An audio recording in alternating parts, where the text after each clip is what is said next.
Premier ministre néerlandais Mark Rutte effectue une visite officielle au Vietnam dans le but de renforcer et de dynamiser les relations bilatérales. Le Forum sur l'économie verte 2023 affirme l'engagement et la volonté de l'Europe d'aider le Vietnam à raccourcir le chemin vers une économie verte. La cuisine vietnamienne est de plus en plus réputée à travers le monde. C'est une parfaite combinaison du yin et du yang et de la coexistence des 5 éléments.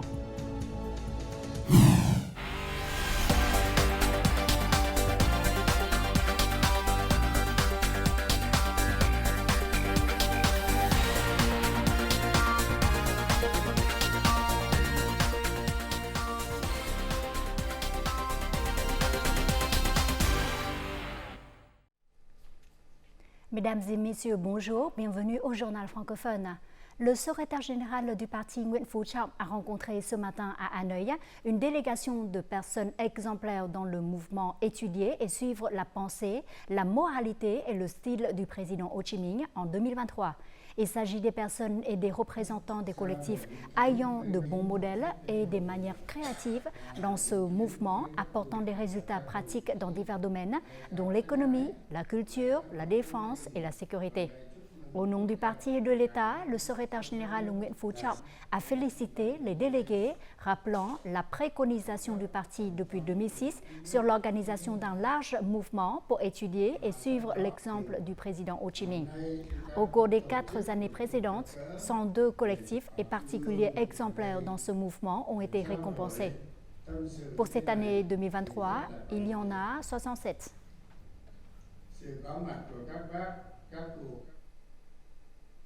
En visite d'État au Vietnam, le président mongol Urnajin Khurelsukhe, accompagné de son homologue vietnamien, a visité aujourd'hui le haut commandement de la police mobile.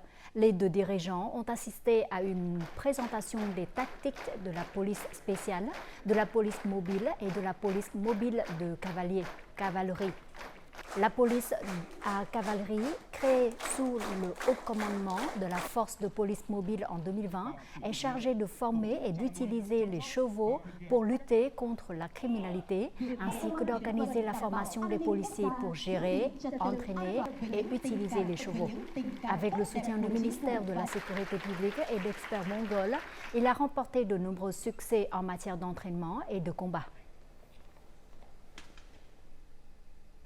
Le Premier ministre néerlandais Mark Rutte a effectué une visite officielle au Vietnam les 1er et 2 novembre à l'invitation de son homologue vietnamien Phạm Minh Chính. C'est la 3e fois qu'il se rend au Vietnam en tant que Premier ministre néerlandais dans le but de renforcer et de dynamiser les relations Vietnam-Pays-Bas. Suite à la cérémonie d'accueil, les 2 premiers ministres se sont entretenus, affirmant que l'économie et le commerce sont des piliers importants dans les relations bilatérales. Tout de suite, compte rendu. Le Premier ministre Phạm Minh Chính a présidé jeudi matin au palais présidentiel à Hanoï la cérémonie d'accueil en l'honneur de son homologue néerlandais Mark Rutte. Cette visite intervient au moment où le Vietnam et les Pays-Bas célèbrent le 50e anniversaire de leurs relations diplomatiques. Depuis 50 ans, les Pays-Bas sont devenus le 12e partenaire commercial du Vietnam en Europe, avec un chiffre d'affaires de plus de 11 milliards de dollars en 2022. Ils sont également le plus grand investisseur de l'Union européenne au Vietnam, avec environ 400 projets d'un capital total de 13,5 milliards de dollars. Lors de leur entretien, les 2 premiers ministres ont convenu de renforcer la confiance politique à travers l'échange de délégations de haut niveau, de continuer à déployer efficacement des mécanismes et des accords de coopération bilatérale. Affirmant que l'économie et le commerce constitueraient un pilier important des relations bilatérales, les 2 parties ont convenu de promouvoir les domaines tels que le commerce, l'investissement, la finance, la science-technologie, la formation des ressources humaines, le tourisme, l'agriculture, la logistique, la transformation verte et la transformation numérique. Phạm Minh Chính a salué la délégation de près de 30 grandes entreprises néerlandaises de haute technologie accompagnant le Premier ministre Mark Rutte, contribuant ainsi à la réalisation des opportunités de coopération entre les 2 pays. Mark Rutte, de son côté, a souligné que les entreprises néerlandaises sont intéressées par la stabilité politique du Vietnam et par son environnement commercial et d'investissement favorable. Suite à l'entretien, les deux premiers ministres ont assisté à la cérémonie de remise de 4 documents de coopération dans les domaines de l'exploration et de l'exploitation durable de minéraux importants, des douanes, des investissements et du commerce. Tout de suite, deux autres activités du Premier ministre néerlandais, Mark Rutte, à Hanoï, résumées en bref et en images. Le Premier ministre Phạm Minh Chính et son homologue néerlandais Mark Rutte ont participé ce jeudi à Hanoï au Forum des affaires de haute technologie Vietnam-Pays-Bas. Le chef du gouvernement vietnamien a souligné l'importance de l'innovation et des hautes technologies pour le développement du Vietnam et a sollicité le soutien des Pays-Bas, notamment pour l'amélioration des politiques liées au développement de la haute technologie et pour la formation des ressources humaines. Le Premier ministre néerlandais Mark Rutte a déclaré que les Pays-Bas augmenteraient leurs investissements dans le domaine de la haute technologie par le biais du Centre national d'innovation et des parcs de haute technologie au Vietnam. Jeudi matin, le Premier ministre Phạm Minh Chính et son homologue néerlandais Mark Rutte ont fait du vélo ensemble dans les rues de Hanoï. Traversant des rues autour de la cité impériale de Thăng Long, les deux dirigeants ont discuté de questions d'intérêt commun tout en profitant du soleil d'automne et de l'air frais de Hanoï. Le Premier ministre néerlandais a remercié le chef du gouvernement et le peuple vietnamien pour leur accueil chaleureux et exprimé son désir de renforcer la coopération avec le Vietnam en tout domaine. Pour maintenir la croissance de ses exportations, le Vietnam doit développer une économie verte dotée de technologies appropriées. Forte de ressources financières et de technologies, l'Europe s'engage à aider le Vietnam à raccourcir son chemin vers une économie verte. Cela a été souligné lors du Forum sur l'économie verte 2023, organisé ce matin à Hanoï par la Chambre de commerce européenne au Vietnam, en présence des premiers ministres du Vietnam et des Pays-Bas et des représentants de nombreuses entreprises européennes.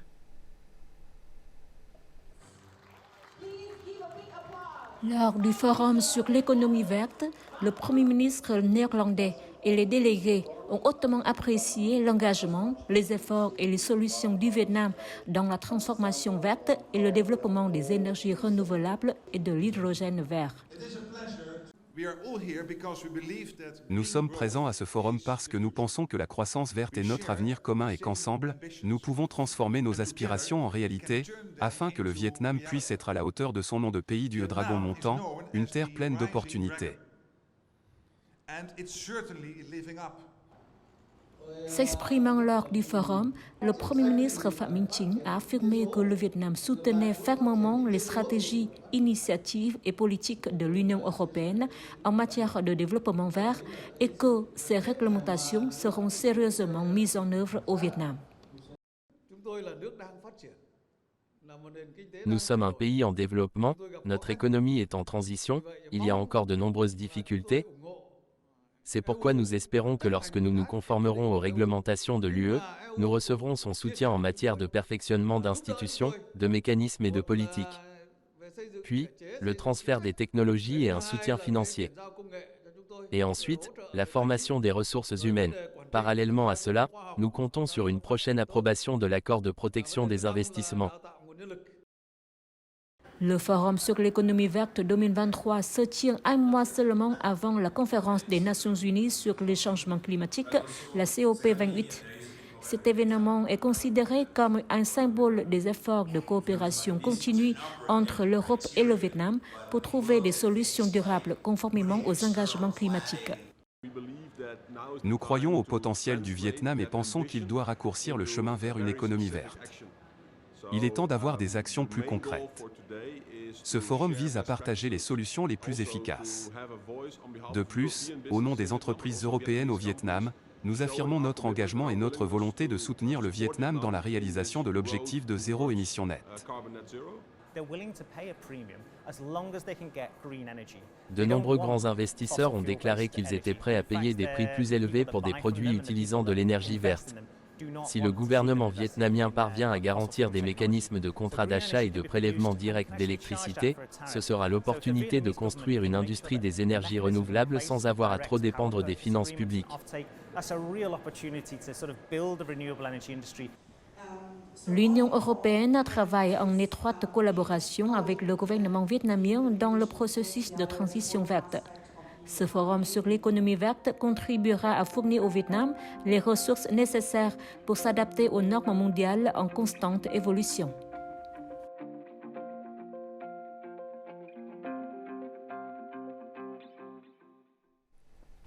Mercredi soir, le Premier ministre Phạm Minh Chính a tenu une réunion en ligne avec son homologue danoise Mette Frederiksen.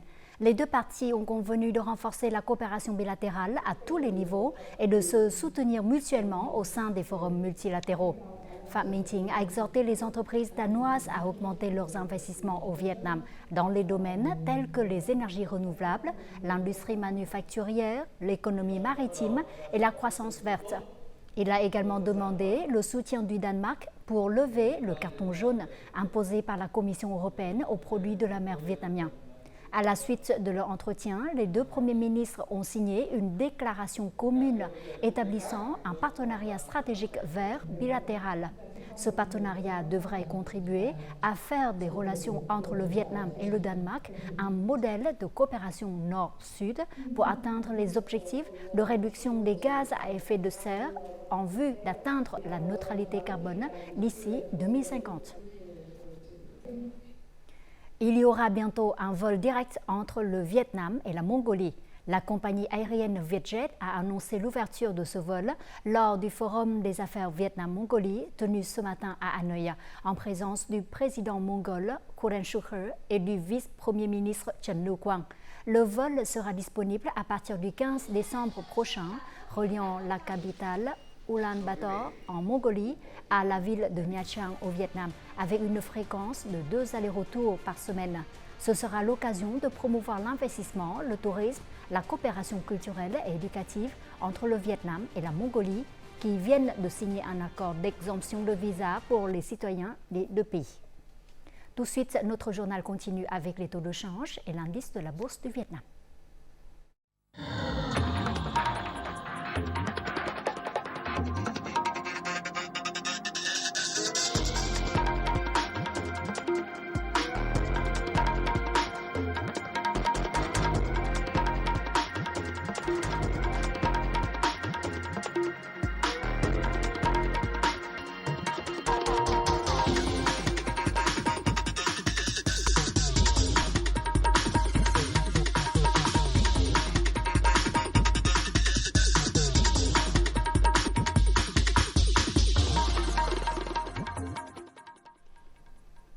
La résolution du 8e plénum du comité central du PCV 13e exercice souligne la nécessité de se concentrer sur le développement, l'attraction, la rémunération et la récompense des intellectuels.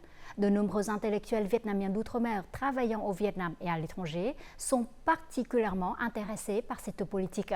Cependant, il y a encore de nombreuses limites et insuffisances pour attirer et retenir les intellectuels vietnamiens à l'étranger. Plusieurs d'entre eux sont rentrés au Vietnam, mais il n'est pas facile pour eux de trouver des débouchés pour leurs nouveaux produits technologiques. Tout de suite, état des lieux. Voici un autoclave microbiologique utilisant la technologie plasma, un nouveau produit breveté développé par le professeur Nguyễn Quốc Sĩ et ses collègues. En tant que l'un des principaux experts en Russie et dans le monde en physique et technologie des plasmas, le professeur Nguyễn Quốc Sĩ est rentré au Vietnam depuis 2018. Ces 20 technologies ont été brevetées par l'Office vietnamien de la propriété intellectuelle. Cependant, faute de capitaux, il n'a toujours pas pu commercialiser ses produits sur le marché vietnamien. La première raison est que le marché scientifique et technologique du Vietnam reste encore très modeste. Il est difficile de commercialiser les produits technologiques au Vietnam. La deuxième raison est que les entreprises vietnamiennes ne sont pas habituées à investir méthodiquement et à long terme dans le domaine des sciences-technologies. Docteur en chimie des matériaux, Lê Tùng Linh a fondé la société Bon Bouton New York avec des produits commercialisés aux États-Unis, des semelles de chaussures intelligentes destinées à prévenir le diabète et des masques à technologie carbone. En 2019, Lê Tùng Linh est retourné au Vietnam, coopérer avec l'école polytechnique de Hanoï afin de mettre en œuvre un projet visant à installer des capteurs électromécaniques dans les ceintures des utilisateurs. Mais un an après la fin de ce projet, la technologie n'a pas pu être commercialisée en raison du manque de capitaux. Actuellement, la source de financement des projets scientifiques ainsi que des startups comme la mienne au Vietnam provient principalement de grandes entreprises. Il est très difficile d'obtenir des investissements du gouvernement. La technologie de production n'est vraiment pas en mesure de répondre aux exigences. Il est évident que le rôle de l'État et des entreprises est extrêmement important pour que les projets technologiques soient commercialisés et applicables dans la vie. En tant qu'agence d'État en charge du travail des Vietnamiens d'outre-mer, nous sommes prêts à soutenir la mise en relation des scientifiques et experts vietnamiens d'outre-mer avec des entreprises au Vietnam ayant besoin de technologies spécifiques. Le professeur Nguyen Quốc Sĩ a choisi une approche proactive. Il s'autofinance pour créer un institut de technologie qui fonctionne selon des réglementations autonomes, du financement à la commercialisation des produits, etc. Il espère trouver un débouché pour ces produits technologiques pour avoir de quoi réinvestir dans les recherches. La promotion de la transformation numérique est identifiée par le gouvernement comme une tâche prioritaire pour réaliser des avancées dans la stratégie de développement socio-économique. Pour les entreprises, la transformation numérique est un moyen efficace d'améliorer leur capacité et leur adaptabilité, ce qui contribue à améliorer la productivité, la qualité, l'efficacité et la compétitivité de l'économie. Avec un simple smartphone, ce propriétaire d'entreprise peut surveiller et gérer toutes les activités de son entreprise à distance. Grâce à l'application du système global de gestion d'entreprise, la gestion des ressources humaines, la logistique et les ventes s'effectuent dans un environnement numérique. Disposer d'une solution complète contribuera à faciliter le travail et à gagner beaucoup de temps, ce qui augmente les revenus. Les entreprises numériques peuvent augmenter leurs bénéfices totaux de 55% en moyenne en 3 ans, contribuer à économiser du temps et des coûts de gestion des ressources humaines jusqu'à 50% et augmenter la productivité du travail de 30 à 40%. Le recours aux plateformes numériques est l'une des solutions pour promouvoir la transformation numérique, faisant du numérique un service populaire. À ce jour, plus de 500 000 PME ont expérimenté les plateformes numériques nationales. En termes de capacité de support, les solutions nationales sont toujours meilleures face aux solutions étrangères. De plus, le coût est également 3 à 5 fois moins cher. Pour relier les assurances ou les impôts aux agences d'État, les solutions nationales répondront bien mieux que les solutions étrangères. Seule une excellente plateforme numérique peut conquérir et changer les perceptions et les habitudes des consommateurs lorsque nous organisons ce circuit touristique. Outre la détermination des chefs d'entreprise, l'accompagnement des agences de gestion dans la formation des ressources humaines aux compétences numériques, la promotion des plateformes numériques et le partage des données contribueront à accélérer le processus de transformation numérique. L'objectif est que d'ici 2025, 75% des PME aient accès aux plateformes de transformation numérique.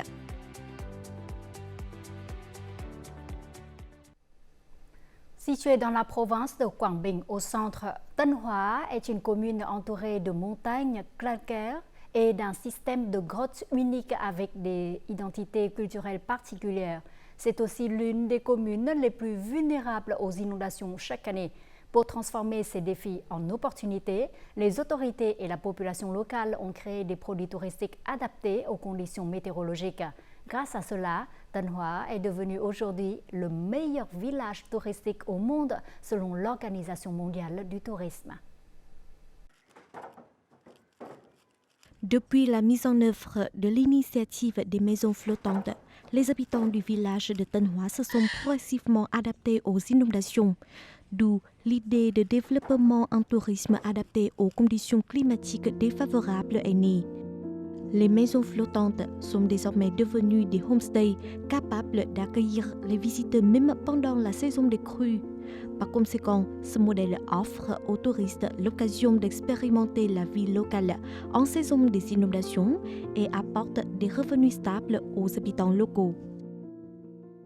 Lorsque nous organisons ce circuit touristique, notre souhait est que les visiteurs puissent mieux comprendre la vie des populations locales pendant les saisons des pluies et des crues et offrent une nouvelle perspective sur ce qu'on appelle le nombril des inondations. Les revenus du tourisme aident également les habitants à améliorer leurs conditions de vie après les inondations. En transformant les inconvénients des catastrophes naturelles en opportunités, le village de Tân Hóa est devenu une destination touristique communautaire distinctive. Nous sommes ici depuis quelques jours.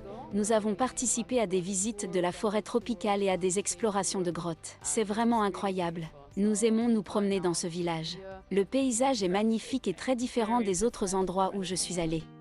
Grâce à son succès dans la promotion du tourisme en tant que pilier du développement rural, conformément aux objectifs de développement du tourisme durable des Nations Unies, Tân Hóa a été honoré comme l'un des meilleurs villages touristiques en 2023. La province de Quảng Bình vise également à faire de Tân Hóa un village touristique qui s'adapte aux conditions climatiques défavorables et une destination incontournable pour les touristes d'ici 2025. Le village a proposé des produits et services touristiques adaptés aux conditions météorologiques. Il s'aligne sur la dernière tendance en matière de tourisme durable et aide les gens à mieux comprendre la vie pendant les inondations. Nous sommes très heureux car ce village vietnamien a été reconnu comme le meilleur village touristique du monde. Et j'ai vraiment hâte de visiter ce beau village. Je pense que ce prix aidera le village à attirer davantage de touristes à l'avenir. Les touristes étrangers qui viendront dans ce village apprécieront sa beauté naturelle.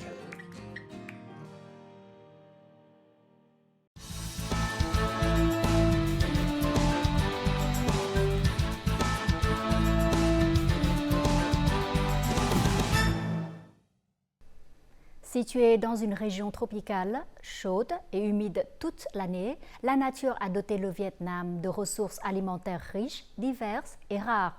Plus de 3000 plats représentent la diversité de la culture culinaire vietnamienne, une combinaison harmonieuse du yin-yang et de la coexistence des 5 éléments tels que métal, bois, eau, feu et terre. Dans ce chapitre, le Vietnam en un clin d'œil, découvrons davantage sur le yin et le yang et les 5 éléments de la cuisine vietnamienne.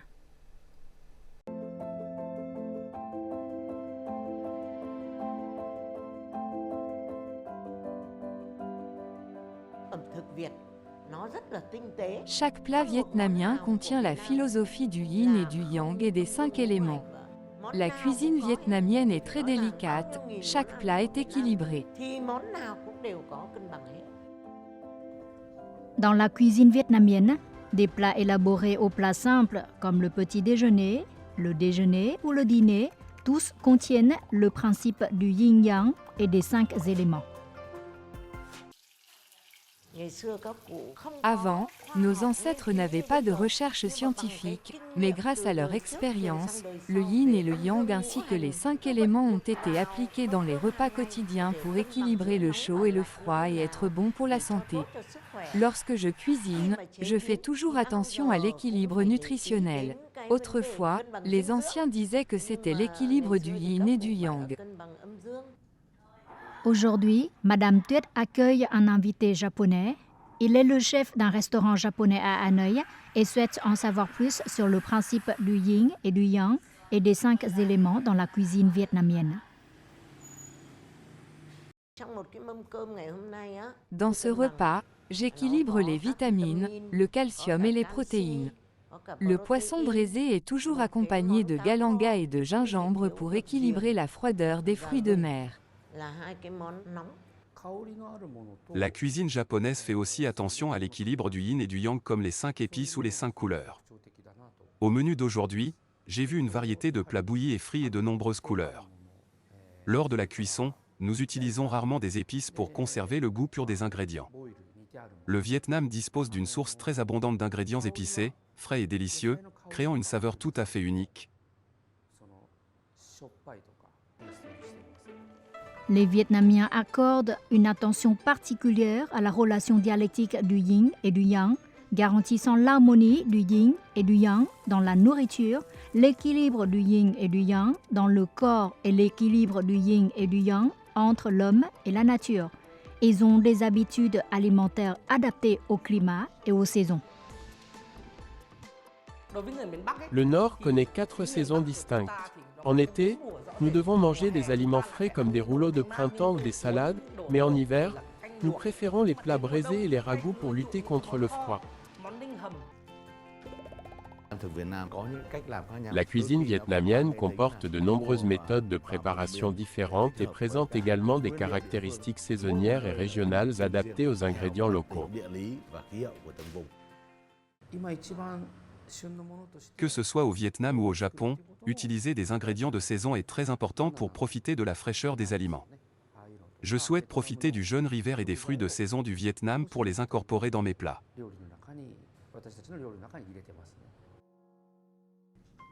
En plus de se concentrer sur l'harmonie des ingrédients et des saveurs des plats, les Vietnamiens ont toujours attaché une grande importance à la culinothérapie qui consiste à traiter ou à prévenir les maladies par l'alimentation. Depuis longtemps, nos ancêtres ont su utiliser des herbes culinaires pour traiter les maladies. Les épices que nous utilisons quotidiennement, comme la citronnelle, le gingembre ou l'ail, ce sont tous des médicaments et des antibiotiques naturels. Par exemple, le bol de soupe de riz avec la ciboulette verte est très efficace pour traiter le rhume. La ciboulette aide à chasser l'énergie maléfique par la sueur. La culinothérapie reçoit davantage d'attention de la part des Vietnamiens en raison de sa valeur dans une alimentation raisonnable et scientifique. Les épices sont très utilisées dans la cuisine vietnamienne, créant des plats aux saveurs diverses.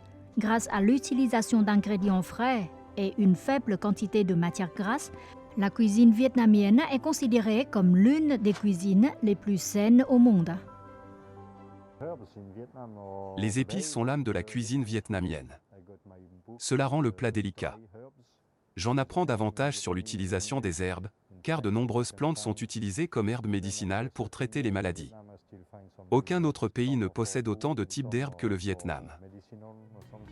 La cuisine vietnamienne prouve de plus en plus son attrait. De nombreux restaurants vietnamiens se sont développés à travers le monde et sont appréciés des convives.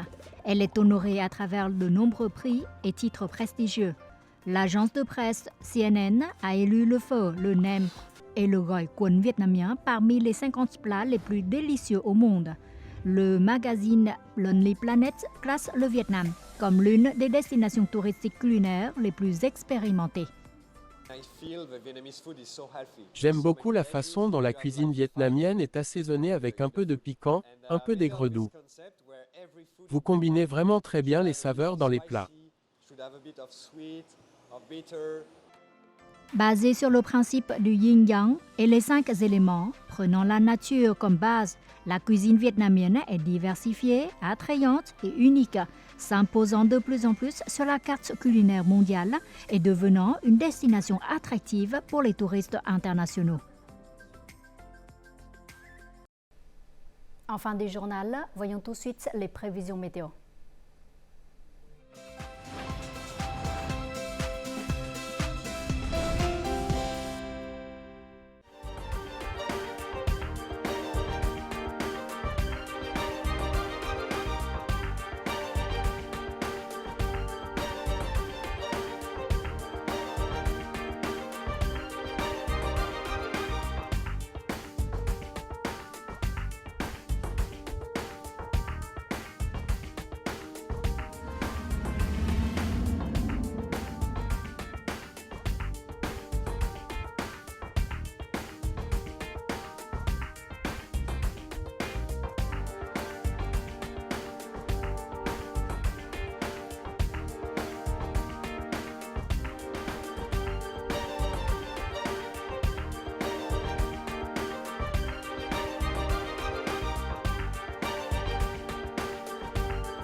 Les informations sur la météo a clôturé notre journal. Merci pour votre fidélité. Au revoir et à très bientôt.